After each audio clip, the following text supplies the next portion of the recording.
So for today, we will start chapter 4. And in chapter 4, we will learn about laminar boundary layers. Okay, as you know, from chapter 1, 2, and 3, we are focusing on calculating the velocity profile. And then why velocity profile occur, it is because there is the viscous effect comes in. So mean the viscosity will create no slip condition. So means the molecule will stick on the surface. And then you know that the shear stress will give us resistance. That why the velocity distribution occur. And then the phenomenon of that resistance is actually give us will create a boundary layer, and then that boundary layer will give us uh, lift force and the drag force. That's why in chapter 4, 5, and 6, we want to know more about the application of the shear stress that we have in a big scale. So the phenomenon is called the boundary layer. So I think you already know about boundary layer because in your previous study, maybe you have learned about boundary layer, a few calculation about boundary layer and so on. And then we will go through a little bit about that. And then the additional ideas from the boundary layers. Okay, normally boundary layers, so I start with this topic. So I start with this topic, the lift and the drag force first. Okay, so this is the common topics when we discuss about boundary layers. Okay, for example, we have an aerofoil like this. So and then the flow is come from left to right like this one, and we show this free stream velocity as capital U. So in my handwriting, so I will use this U with a bar on it like this one. It is not the average velocity. So it is just to differentiate between a small u and the capital U. So because in digital format, in typing might be it is easily for you to differentiate the small u and the capital U, but in handwriting, so I propose you to write this is your small u and this u with bar like this to show the capital U, because capital U here will show the free stream velocity or the velocity of the fluid coming to the aerofoil, coming to your object. So and then when a fluid flow like this, and then it will flow around the aerofoil like this one. So and then the normal reason is you will have an inclination, means a certain angle. We call this as angle of attack. So the angle of attack will give us the difference in pressure, will manipulate the velocity on the surface. So might be we have the higher velocity at the top here. No, there is a higher velocity at the top here. Okay, so why with the higher velocity, it will give us low pressure. So, and then here the velocity is become slower. So means it will create higher pressure. So this difference of pressure will give us a lift force actually. So and then at the same time, because we have two components, because you know this is an inclination, so we have means we need to separate the force into each component, y component and also x component. So and then the x component of force here is called as a drag force. So this is the basic idea, means the application of a shear stress that we have, because it could give us lift force and also the drag force. Okay. So another ideas about lift and drag force is actually a perpendicular force to the airflow, and the drag force is the parallel force to the airflow. So that's why in these terms, okay, we could draw the lift force is something like this, perpendicular to the flow, and the drag force is at this direction. And lift force in real application might be closely related to the aeronautics. So because it gives us it's used to lift an aeroplane to fly. But sometimes, for example, in automotive, they will use some kind of lift force to help or to give some advancement in their design. So in automotive, for example, they call the lift force is the down force because the direction is reverse of the lift force. It is a minus of lift force, but the down force is actually helps racing cars to move faster at cornering. Okay, so that's the application. So according to these ideas, so we have lift force like this one, and drag force is this one. So mean that we lift for a drag force here. So it is force parallel to the airflow. So means that to calculate the drag force, we need to do the integral. Mean we need to do the summation of all the forces in x direction.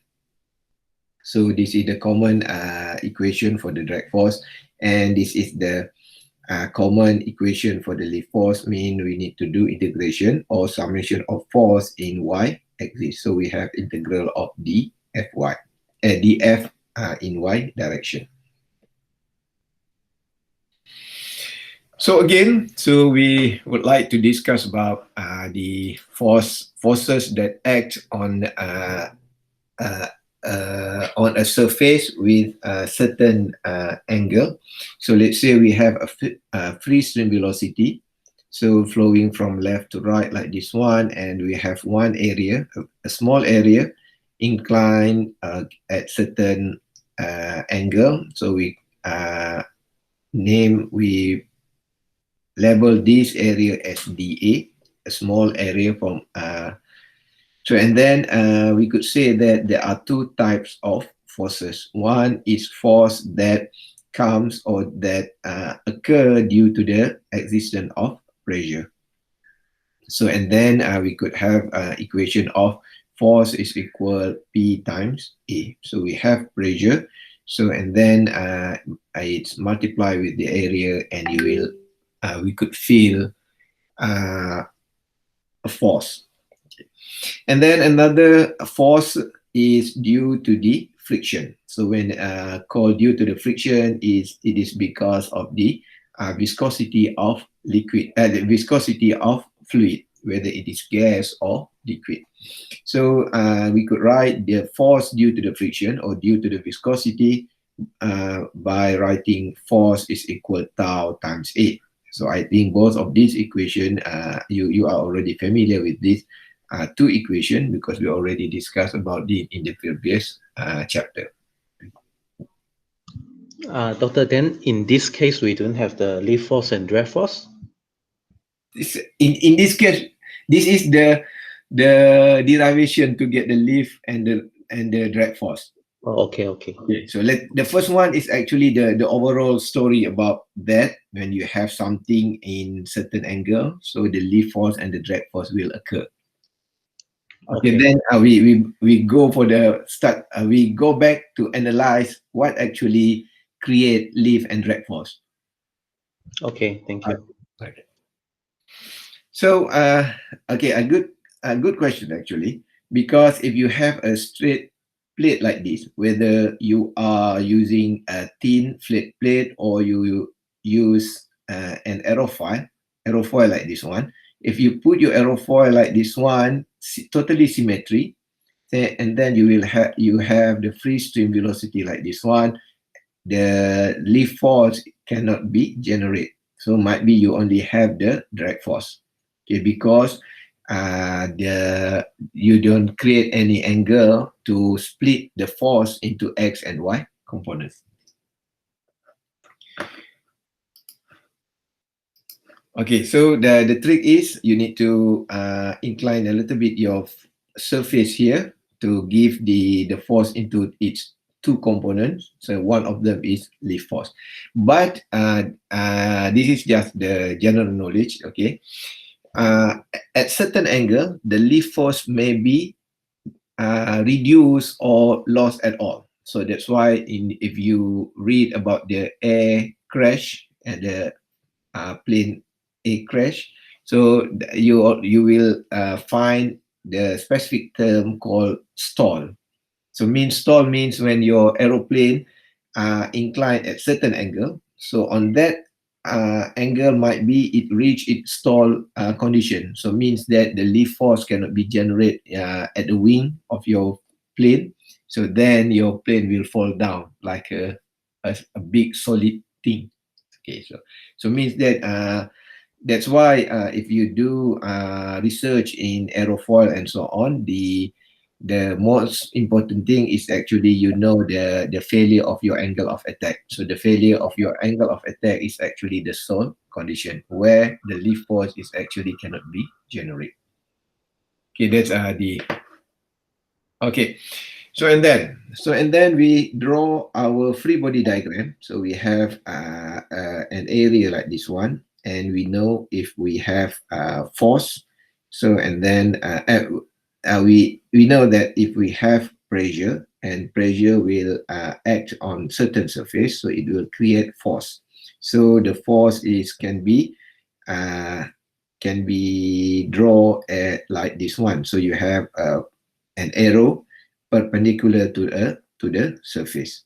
So this is the rule when you want to draw a force due to the existence of pressure. Normally, we will draw it. The force is perpendicular to the surface.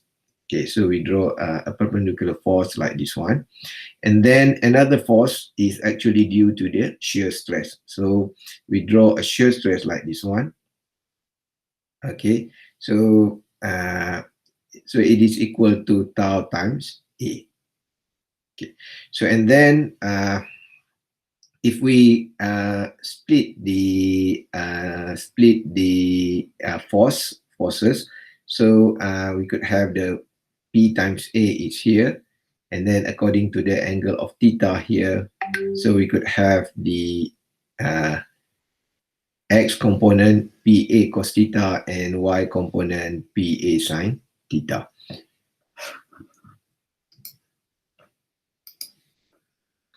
So and then for shear stress here, okay, so we have the component of tau A sine theta and also tau A cos theta. Okay, so this is the components. So why we split into its X and Y component, because we want to calculate the lift and the drag force, and we need to calculate only the summation for X components for drag force and only the summation of Y component for lift force. So this is our main purpose actually. We split into its components. So and then we could write equation of this one. So we have a drag force as the summation of all forces in x direction. So we have the integral of dfx. So we know that the force that occur due to the pressure is P cos theta times dA plus the summation of tau sine theta dA. So this is the x component that we get from the direction here. So we have a PA cos theta and we have tau A sine theta. So and then for lift force, so we have the summation of all forces in y-axis. So we have P sine dA and tau cos dA. Okay, so this is the basic idea of the one. Okay, Doctor, yes, f- for the lift force, right, in y direction, yes. why we didn't put the pressure force in negative? Because the free body diagram show down, show negative y Okay, axis. so yes, you need to have a negative here. I'm sorry. Okay, okay. Okay, so the idea from this one is okay. What I want to say is, if you have this equation, okay, so okay, if you have this equation, you will find that all the parameters can be measured Okay, so means that pressure here is can be measured. So because I think you already know how to build your own YouTube manometer, or you could use any type of pressure measurement. Okay, so and then the sine theta is can be calculated, and the dA here means the area of the aerofoil and so on and so forth. It actually can be measured. So and then again the cos theta and dA here is also can be measured, but we have difficulties to measure the value of shear stress, because shear stress is actually about the forces of molecule to attach or to grab to stick on surface. So it is not easy for us to measure it directly. So what we do is actually we estimate the value of shear stress with the idea of boundary layer and so on and so forth. So actually, so that's why in this topic actually our aim is actually to estimate, to calculate the value of tau. Then by having the value of tau in our calculation, we could fulfill the calculation of lift and the drag force. So means the whole idea of this topic is actually to calculate the lift and the drag force, because that is the application of this one. So and then we have difficulties to get the value of tau. Then we need to make we will look a few ideas to get to derive an equation to get the value of tau and so on and so forth. Then when we get the value of tau, we could calculate the lift force and the drag force. Okay, so and then from the experimental, we know that the relationship between the drag force and the lift force with the area, with the object, with our object is actually can be written like this one. So actually this idea is coming from the experimental and also from the dimensionless analysis. So the dimensionless analysis means the Buckingham Pi theorem. We are comparing the units, the parameter of our experiment, and then we could conclude that it is precise. It is okay to calculate the lift force and the drag force by using this equation. So if you see here, the relation is lift force and drag force is actually relate with 1 over 2 rho AU square, both of these forces. Okay, but it must be multiplied with certain CD and CL. So CD here is the drag coefficient of drag, and CL is the coefficient of lift.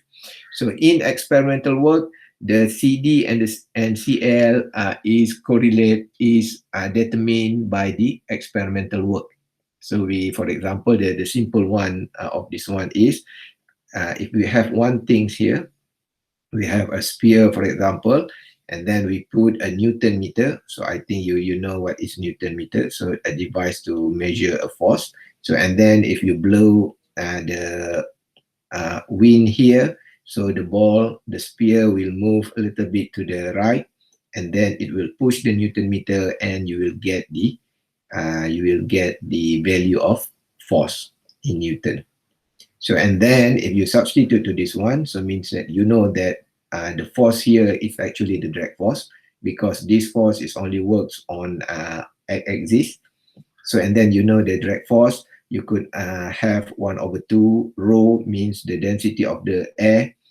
Cross-section area is so I will discuss about the cross-section area. So in this situation, we take the idea of projection area, means the area of the cross-section area of this sphere. So mean just a circular area.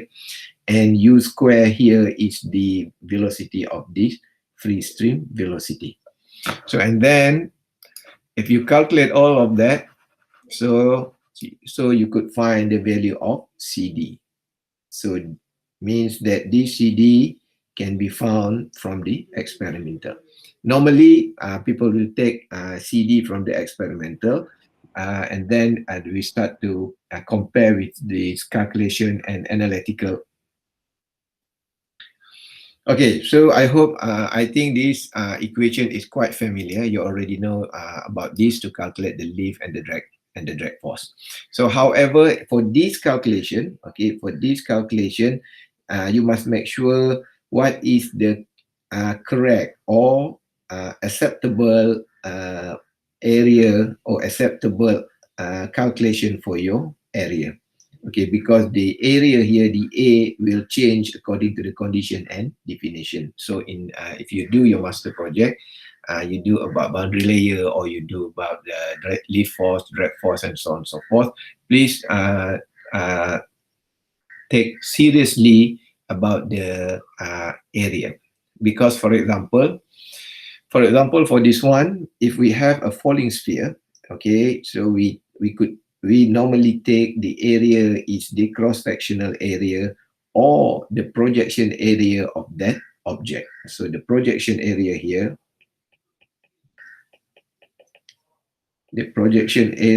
means if you have a torchlight here, so for example, you have a source of light, so and then from this object, it will give you a shadow of a circle. So you just take the area of this shadow as your projection area. So mean this area will be used in the lift force or the drag force calculation. Okay, same goes with this. So this is the projection area. And if your cylinder side down like this one, so this rectangular area will become its projection area. Okay, so this is the idea of lift force and drag force. And then you know that the calculation of lift force and drag force is actually closely related to the value of tau, because tau is the shear stress that occur when a fluid flow around an object.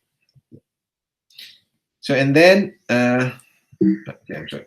Okay, so and then in drag force, What is the yes, C in the previous slide? okay, The C 0.5, 0.8, and 1.1. What is that? C is the coefficient, the drag force coefficient. This one. Oh, okay, okay. Okay, so mean as I said, the CD is actually uh, uh, it come out from the experimental work. Normally, people will take CD, but it comes from the experimental work. Then in calculation, we use the same CD. Okay, but now so the works of experimental and analytical is balanced. Okay, is that okay? Yes, okay, thank you. Okay, okay. So this is the idea. The whole chapter means the application. What I mean from the last chapter 1, 2, and 3. So I will tell you the relation between chapter 1 to 3 and this chapter. So this is just the introduction first. Okay, and then yes, in this chapter we are going to calculate drag force. But actually, if you really uh, discuss about the drag force. The drag force is actually consists of two type of drag force. The drag force itself can be divided into two major ideas. One is drag force due to the large area of the object. So we call it as a drag force.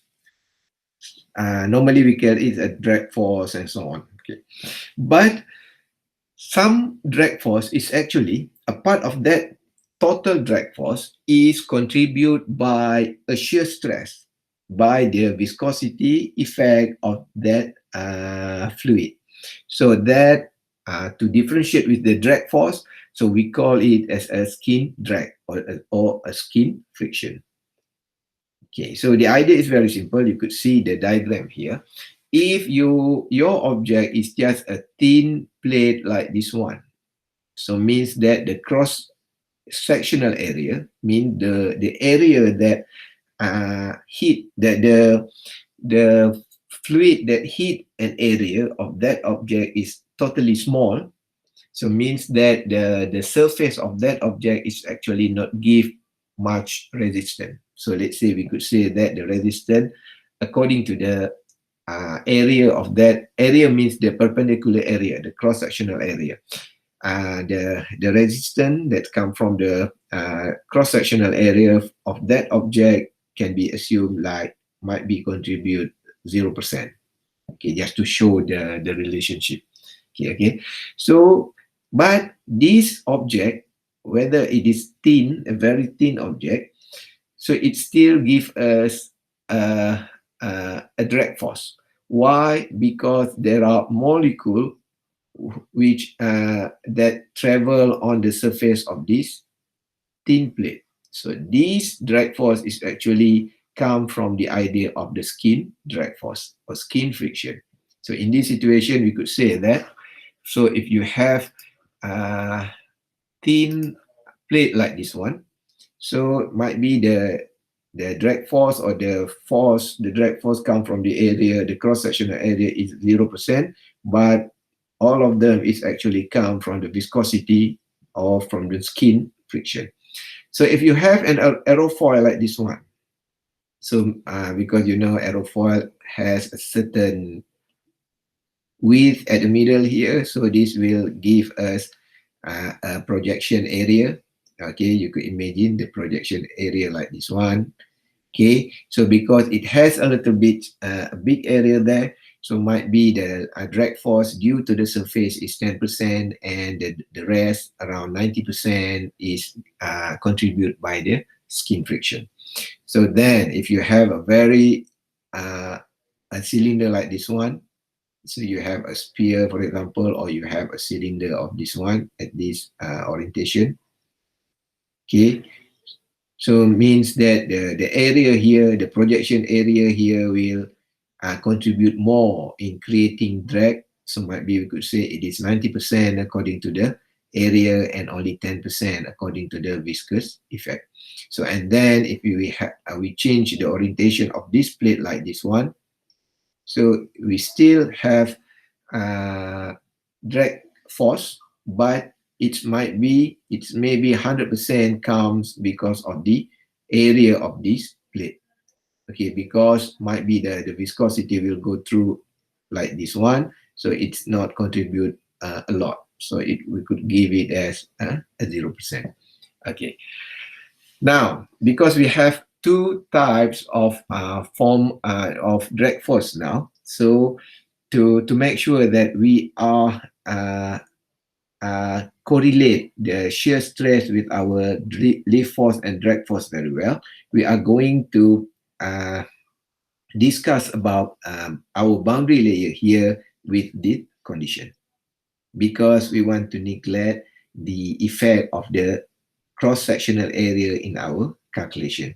So that's why if you read about boundary layer in any textbook, they will discuss about the boundary layer on thin flat plate. Okay, because they don't want the effect of cross-sectional area comes into the equation. Okay. Okay, this is so, and then so what is boundary layer? So boundary layer in fluid mechanics is a thin layer of a flowing gas or liquid in contact with a surface such that of an aeroplane wing or of the inside of pipe. The fluid in the boundary layer is subjected to shearing force. Okay. So a range of velocity exists across the boundary layer from maximum to zero, provided the fluid is in contact with the surface. Boundary layers are thinner at the leading edge of the at the leading edge of an aircraft wing and thicker towards the trailing edge. The flowing is such boundary layer is generally laminar at the leading or upstream portion and tubular in the trailing or downstream portion. Okay, so what I hope you could find the formation of boundary layers, because this is a quite general, but I explained it here. So let's say we have a thin flat plate. Okay, so they just in certain application, in certain textbook, they will draw like this one. Okay, they will draw like we have a sharp edge like this one and then followed in it, because in experiment of boundary layer, you need to have a thin flat plate with a sharp edge like this one, because we want to make sure that the flow will flow like this one. So because we want to neglect the resistance of thickness, the resistance of cross-sectional area. So we just shift gradually the velocity of this flow. So and then the formation of boundary layers is when the fluid, when the flow comes in. Okay,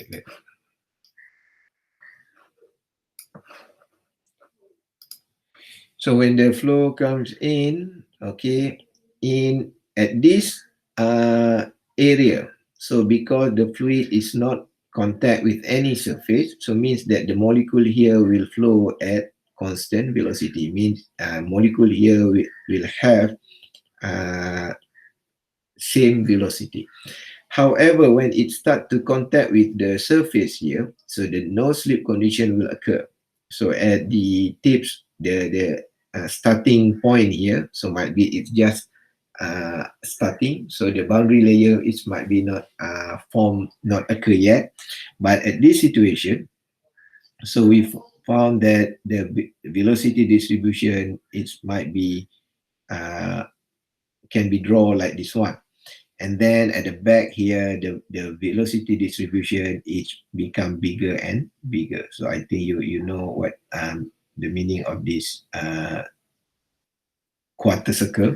So this is the velocity distribution. Okay. So and then we assume, so boundary layer is actually, we assume that if we connect all the point here, means we connect from the zero here to this point and this point.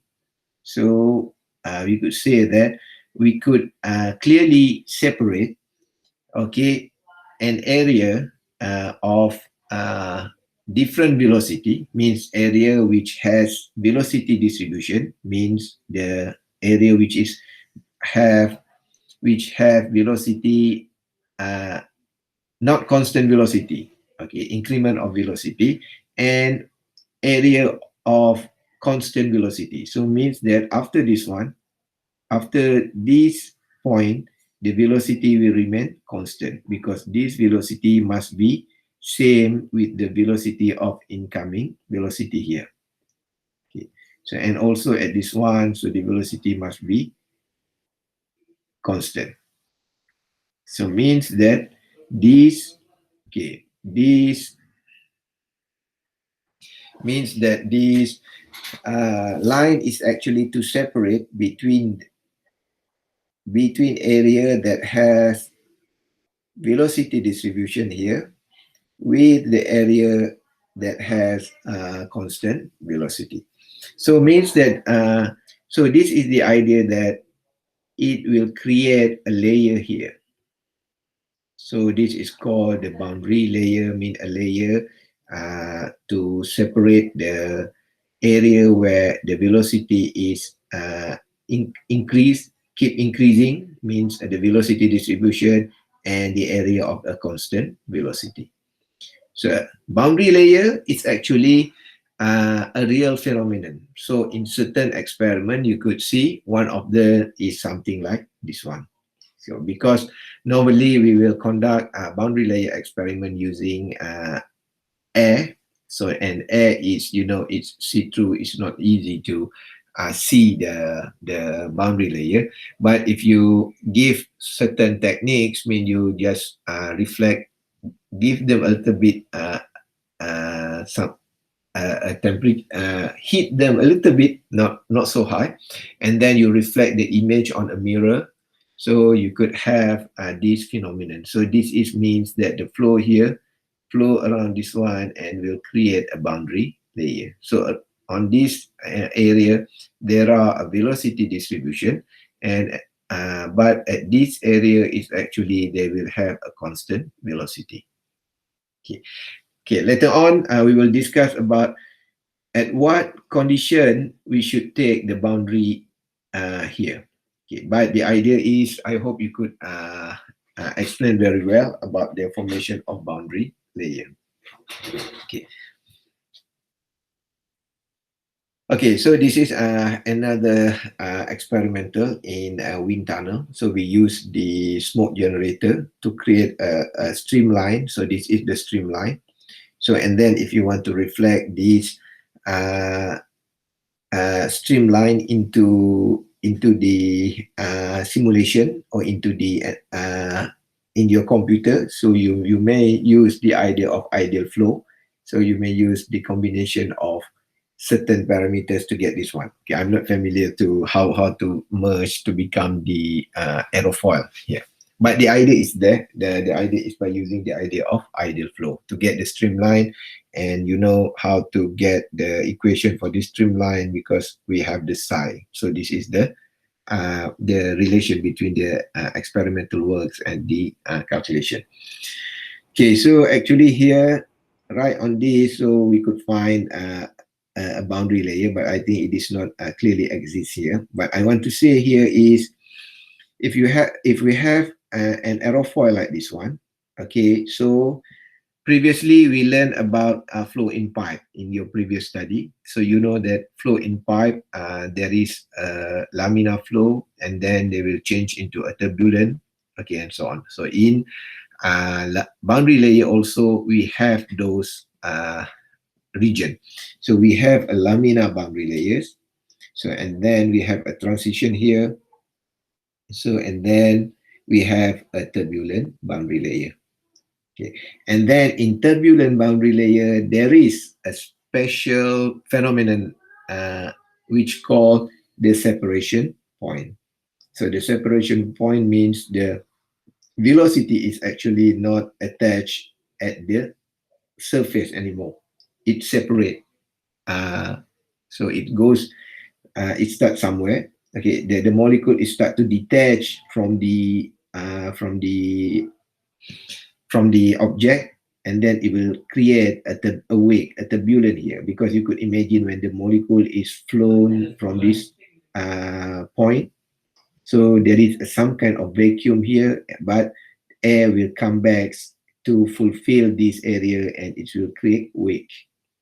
So this is as written here, the stall flow. So means if it's happened, no matter how long your aerofoil, it's not create a lift force because there are no shear stress to help you to create a bigger lift force to make sure that you could force your weight to fly upward. So that is the word. Means that from the equation previously, we have the pressure and we have the shear stress. So you only have the pressure to help you to create lift force, but that normally is not enough.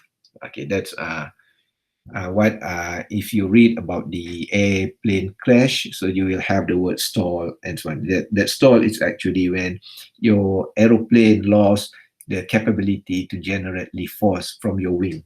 Yeah, that's the idea. But for for our chapter, our chapter 4 here, we will focus on the solution or the any works for the laminar boundary layer first, and then we are going to the not the transition, we are going to the instability in boundary layers, and we try to go for the separation.